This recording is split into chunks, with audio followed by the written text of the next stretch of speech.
உங்களில் தகப்பனாயிருக்கிற ஒருவனிடத்தில் மகன் மீனை கேட்டால் மீனுக்கு பதிலாய் பாம்பை கொடுப்பானோ? அல்லது முட்டையை கேட்டால் அவனுக்கு தேளை கொடுப்பானோ? பொல்லாதவர்களாக்கி நீங்கள் உங்கள் பிள்ளைகளுக்கு நல்ல ஈவை கொடுக்க அறிந்திருக்கும் போது பரம பிதாவானவர் தம்மிடத்தில் வேண்டிக் கொள்ளுகிறவர்களுக்கு பரிசுத்த ஆவியை கொடுப்பது அதிக நிச்சயம் அல்லவா?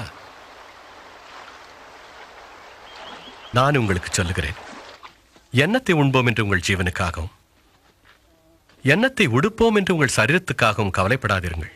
ஆகாரத்தை பார்க்கிலும் ஜீவனும் உடையை பார்க்கிலும் சரீரமும் விசேஷித்தவைகளாய் இருக்கிறது. காகங்களை கவனித்து பாருங்கள்.